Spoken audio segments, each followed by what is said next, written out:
Hello students, welcome to only UPSC. मैं हूं शुक्ला, आप देख रहे हैं हिस्ट्री क्लास। इससे पहले वाली जो क्लास हुई थी उसमें हमने बात किया था कि किस तरीके से सबने अवज्ञा आंदोलन हुआ था, उसके पीछे के कारण क्या थे उसको हमने देख लिया था। और जो उस दरमियान चीज़ें हो रही थी, चाहे वो दांडी मार्च हो यानी कि नमक कानून का उल्लंघन हो, उन सबको बहुत अच्छे से समझा था। तो अगर वो आप क्लास आपने नहीं देखा तो जाकर के उसको देखिए। और आज की क्लास में हम बात करेंगे कि सविनय अवज्ञा आंदोलन जो था उसका निष्कर्ष क्या निकला और आगे के लिए उसने क्या राहें बनाई जिससे अंग्रेज परेशान हुए और लगातार जो भारतीय राष्ट्रीय चेतना है वो मजबूत हुई और आंदोलन आगे बढ़े। ठीक है ना। तो उस पर हम पूरी बातचीत करेंगे। जो लोग नए हैं चैनल को फटाफट सब्सक्राइब करेंगे, बेल आइकन को प्रेस कर लीजिए, आपके सवाल संदेह कमेंट बॉक्स में छोड़ दीजिए। और अगर आपको वीडियो पसंद आए तो लाइक करके ज़रूर जाना।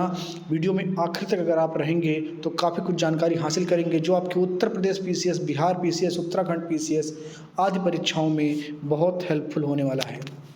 इस आंदोलन की प्रमुख विशेषता महिलाओं की भागीदारी थी। ये बहुत ही प्रमुख विशेषता थी सविनय अवज्ञा आंदोलन की, क्योंकि उससे पहले जितने भी आंदोलन हुए उसमें ऐसा नहीं है कि महिलाओं की भूमिका नहीं थी, लेकिन वो ना के बराबर थी। यानी कि बहुत कम मात्रा में महिलाएं शामिल होती थी जो है आंदोलनों में। वो चाहे 1905 का बंगाल विभाजन के बाद आंदोलन हो या असहयोग आंदोलन हो या गांधी जी के द्वारा जो छोटे मोटे आंदोलन किए गए जैसे चंपारण है, खेड़ा है, अहमदाबाद है, इन सब में भी महिलाओं का रोल था। बट जिस तरीके से सविनय अवज्ञा आंदोलन में बढ़ चढ़कर महिलाओं ने हिस्सा लिया और नशाखोरी के खिलाफ और विदेशी वस्तुओं के खिलाफ उनके बड़े बड़े दुकानों के सामने जाकर के धरने दिए, वो अपने आप में बहुत ही यूनिक बात थी जो सविनय अवज्ञा आंदोलन में देखने को मिली थी। तो यानी कि यहाँ पर भारत लगातार जो है, इसीलिए मैं कहता हूँ कि ये जो भारत है ना, ये आसानी से नहीं बना है, ये स्टेप बाय स्टेप बना है। आप देख रहे हैं किस तरीके से लड़ाई में भी महिलाएं एक साथ आ रही, जो लिंग भेद है वो धीरे धीरे समाप्त होगा। तो हजारों महिलाओं ने घरों से बाहर निकल करके आंदोलन में सक्रिय सहयोग दिया। यहाँ यह उल्लेखनीय है कि मुस्लिम लीग को छोड़ भारत के सभी दलों और सभी वर्गों ने इस आंदोलन का साथ दिया। अब आपको ये समझना है कि क्या रीज़न है कि मुस्लिम लीग इसके साथ नहीं थी। एक तो सबसे बड़ी बात कि जो नेहरू रिपोर्ट है, जिसकी बात हम अगली क्लास में करेंगे, उसको लेकर के जिन्ना खुश नहीं थे, और या पूरा मुस्लिम लीग कह सकते हैं खुश नहीं था, क्योंकि वो लगातार पृथक निर्वाचक मंडल की मांग कर रहे थे और लगातार अति सांप्रदायिक होने की बात कह रहे थे, और जो कि कांग्रेस को स्वीकार एट द टाइम नहीं था। इसलिए वो उनकी राहें एकदम अलग थी। तो मुस्लिम लीग बिल्कुल इस आंदोलन में शामिल नहीं था, एकदम स्पष्ट बात है। ठीक है ना। तो ये बात आपको याद रखना है कि मुस्लिम लीग को छोड़ करके भारत के सभी दलों और सभी वर्गों ने इस आंदोलन का साथ दिया। अब सरकार भी गांधी जी और कांग्रेस के महत्व को समझने लगी थी। वह समझ गई कि इस आंदोलन को केवल ताकत के बल पर नहीं दबाया जा सकता है, अतः उन्होंने अब नए टेक्निक्स इस्तेमाल करने स्टार्ट किए, जैसे आगे आप देखेंगे। अतः संवैधानिक सुधारों की बात सोची जाने लगी और इसी उद्देश्य से लंदन में प्रथम गोलमेज सम्मेलन का आयोजन किया गया। ठीक है ना।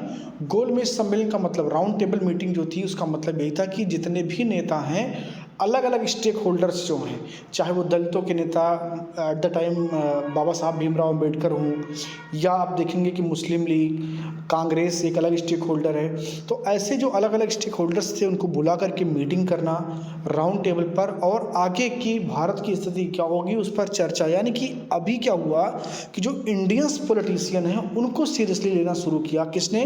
अंग्रेजों ने। अभी तक उनको लगता था कि ऐसी बात करते हैं, कुछ आता वाता है नहीं, लेकिन भारत के जो नेता थे उन्होंने अंग्रेजों के उस दावे को स्वीकार किया, अपना संविधान बना करके पेश किया और सक्रिय पॉलिटिक्स करने लगे। तो इससे क्या हुआ कि अंग्रेजों को लगा कि अब जो है आप दबाव बना करके काम नहीं चला सकते, आपको संवैधानिक सुधारों की बात करनी होगी। इसलिए गोलमेज सम्मेलनों का आयोजन किया गया।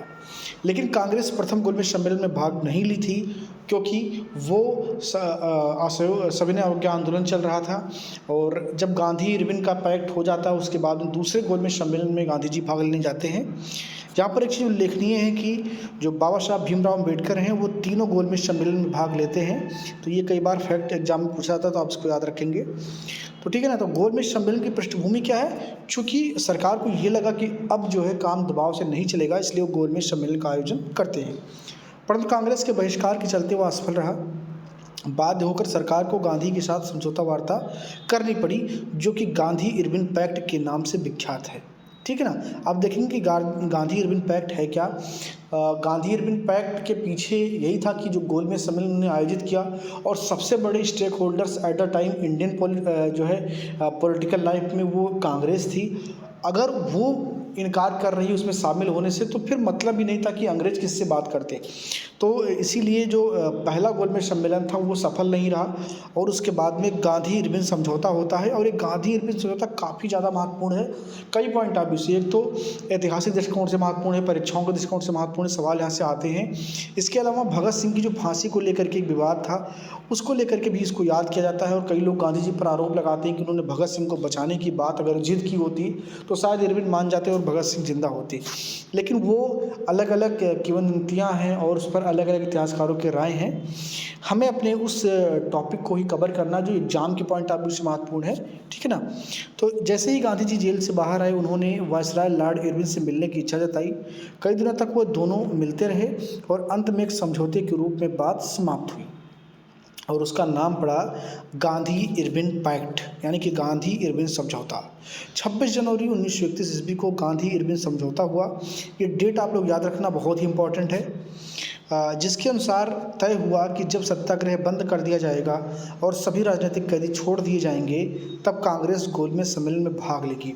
यहीं पर वो बात मैं आपको समझाना चाहता हूँ जो कहते हैं कि भगत सिंह को बचाने का प्रयास गांधी जी ने नहीं किया। ये बात आपको यहाँ पर थोड़ी सी समझनी होगी। और जो पॉइंट ऑफ व्यू आपको एग्जाम के लिए ज़रूरी हो मैं आपको बता रहा हूँ क्या है, बाकी आपकी अपनी राय हो सकती है। 26 जनवरी 1931 को ये जो है समझौता हो जाता है और 23 जनवरी को भगत सिंह को फांसी दे दी जाती है। ठीक है ना। अब भगत सिंह को नहीं बचाया गया, उसके पीछे का क्या बात है। यहाँ पर जो मुख्य बात हो रही कि राजनीतिक कैदी छोड़े जाएंगे। जो गांधी इरविन पैक्ट है उसमें सबसे बड़ा मुद्दा यही था कि जिन लोगों को सविनय अवज्ञा आंदोलन के दौरान गिरफ्तार किया गया था, जेलों में ठूसा गया था, उनको छोड़ा जाएगा। बट एक जो है स्टैंडर्ड फॉलो किया जाएगा कि केवल पॉलिटिकल प्रिजनर्स यानी कि राजनीतिक कैदियों को छोड़ा जाएगा। यहाँ पर ऐसे प्रिजनर्स को नहीं छोड़ा जाएगा जो कि हिंसक कार्यों में भाग लेंगे। तो ये जो समझौता हुआ था उसमें फिट नहीं बैठ रहे थे eight the time Bhagat Singh, क्योंकि उन्होंने असेंबली में बम फेंके थे, उन्होंने हिंसक प्रवृत्तियों में भाग लिया था। तो शायद इसीलिए गांधी जी और इरविन के बीच में वो समझौता नहीं हो पाया था। बाकी सबकी अपनी अपनी राय है, बहुत सारे उसमें तर्क दिए जा सकते हैं। आपको तथ्य जानना है और तथ्य के आधार पर खुद भी विचार करना है कि क्या सही है क्या गलत है। ठीक है ना। तो उसके बाद में जो दूसरा गोलमेज सम्मेलन होता है उसमें कांग्रेस भाग लेती है और कांग्रेस के एक मात्र प्रतिनिधि गांधी जी जो है लंदन जाते हैं। वहाँ उन्होंने भारत के लिए पूर्ण स्वतंत्रता की मांग की, जिसे ब्रिटिश सरकार के द्वारा पूर्णतया अस्वीकार कर दिया गया, क्योंकि पूर्ण स्वाधीनता का लक्ष्य जो है उसको भारत के नेताओं ने ले लिया था। वो रावी के किनारे उन्होंने तिरंगा को फहराया था, 26 जनवरी मनाई थी और वहीं से भारतीयों का नारा हो गया था कि हमें पूर्ण स्वतंत्रता चाहिए, फुल इंडिपेंडेंस चाहिए और हमें आपके अंडर में नहीं रहना है। लेकिन द्वितीय गोलमेज सम्मेलन में जब गांधी जी ने ये अपनी बात को रखा तो अंग्रेजों ने उसे सिरे से खारिज कर दिया। विक्षुब्ध होकर के, दुखी होकर के भारत लौट आए। भारत लौटकर गांधी जी ने देखा कि सरकार तो दमन करने पर तुली हुई है। यहाँ आकर के उन्होंने सविनय अवज्ञा आंदोलन को और तेज कर दिया। सरकार ने गांधी जी को गिरफ्तार कर लिया। सरकार की कठोर दमन नीति के बावजूद आंदोलन चलता रहा। सरकार ने हिंदू और मुसलमानों के बीच तो फूट डाला ही, साथ ही अछूतों को भी हिंदुओं के विरुद्ध भड़काने का प्रयास किया। ठीक है ना। 8 मई 1933 को गांधी जी ने जेल से मुक्त होकर के 6 सप्ताह के लिए सविनय अवज्ञा आंदोलन बंद कर व्यक्तिगत सत्याग्रह प्रारंभ किया। अब ये थोड़ा सा समझना है कि व्यक्तिगत सत्याग्रह क्या है। उन्होंने देखा कि कई जगह पर सरकार को मौका मिल रहा है लोगों को मारने का, पीटने का, तो उन्होंने आंदोलन को थोड़ा रोका और व्यक्तिगत सत्याग्रह करने को कहा कि लोग व्यक्तिगत सत्याग्रह करें, यानी कि व्यक्तिगत लेवल पर उस आंदोलन को जारी रखें। कांग्रेस के नेता रचनात्मक कार्यों में लग गए। आंदोलन बंद नहीं हुआ लेकिन उसकी गति धीमी जरूर पड़ गई। मई 1934 में कांग्रेस की कार्यकारिणी ने सविनय आंदोलन और सत्याग्रह बंद करने की घोषणा की। सविनय अवज्ञा आंदोलन को बिना शर्त स्थगित करने की नीति से कांग्रेस की युवा पीढ़ी गांधी जी से अत्यंत रुष्ट हो गई। फिर भी इस आंदोलन से भारतीय जनता को एक नया उत्साह जो है मिला और कांग्रेस एक जनप्रिय संस्था बनकर के उभरी। तो इस प्रकार ये जो सविनय अवज्ञा आंदोलन है और उसके बाद में गांधी इरविन पैक्ट है, ये बहुत ही महत्वपूर्ण थे भारतीय राष्ट्रीय आंदोलन के लिए और आपके एग्जाम के लिए बहुत महत्वपूर्ण है। यहाँ पर एक सवाल मैं आपसे पूछता हूँ कि जो व्यक्तिगत सत्याग्रह प्रारंभ हुआ था उसमें पहला सत्याग्रही कौन था? ये कोई बहुत कठिन सवाल नहीं है। अगर आपको पता है तो कमेंट बॉक्स में ज़रूर लिखिएगा। यह आपके लिए आज का जो है एक होमवर्क है कि आपको बताना है कि जो पहला सत्याग्रही है वो कौन था।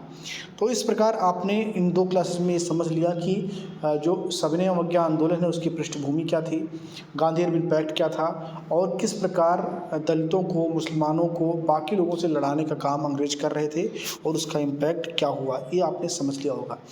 जो अगली क्लास होगी उसमें हम बात करेंगे नेहरू रिपोर्ट की। नेहरू रिपोर्ट क्या थी, उसके क्या मायने थे, क्या मानदंड थे, सब पर बात करेंगे। तो मिलते हैं अगली क्लास में, तब तक अपना ख्याल रखेंगे। बहुत बहुत धन्यवाद।